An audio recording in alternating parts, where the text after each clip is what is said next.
Mit ad a motorozás? Az utcai motorosok azt szokták mondani, hogy szabadságérzet, mert jön a levegő. Itt a pályamotorozás azért nem pont erről szól. Itt azért komoly odafigyelés, koncentráció, főleg, hogyha valaki versenyszerűen kezdi ezt el csinálni. Itt abszolút a milliméterekért, a másodpercekért küzdünk.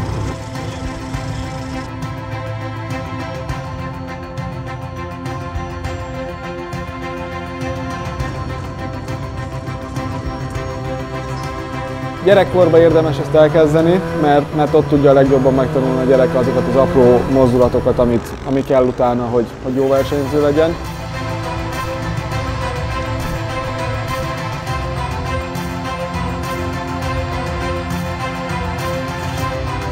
Az elején nem a versenyszellem, nem a versenyzés a lényeg, nem az a fontos, hogy gyorsan tudjon kanyarodni, hanem az, hogy a motorral azt csináljon, amit ő szeretne. Tehát nem a motor vigye őt, hanem ő irányítsa a motort.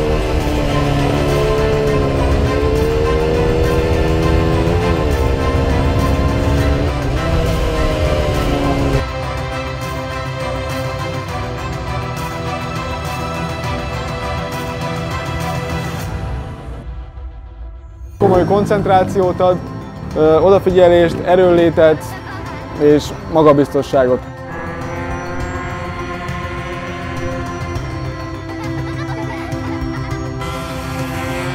Sisak, kesztyű, zárt cipő, zárt ruházat, könyök, térdvédő, ha nincsen esetleg még az erején bőrruha.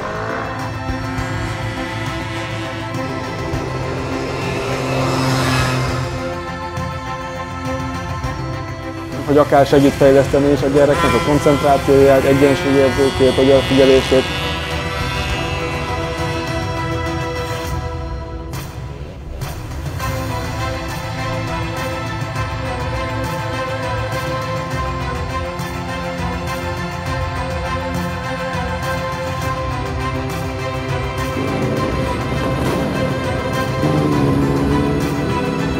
Segít akár később, hogyha az utcára fölül a gyerek a nagyobb motorra, segíthet az autóvezetésbe, ugye már az alapdolgokat, a technikai eszköz kezelését már tudja, és nem feltétlenül kell ezzel bajlódni, hogy hol is mikor kell váltani.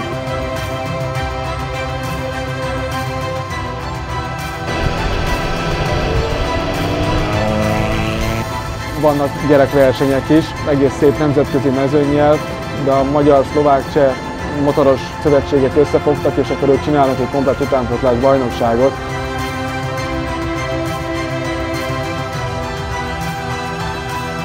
Azt mondhatom, hogy ebben a nemzetközi bajnokságban a magyar gyerekek az élen motoroznak, úgyhogy nagyon büszkék lehetünk az összes magyar gyerekre.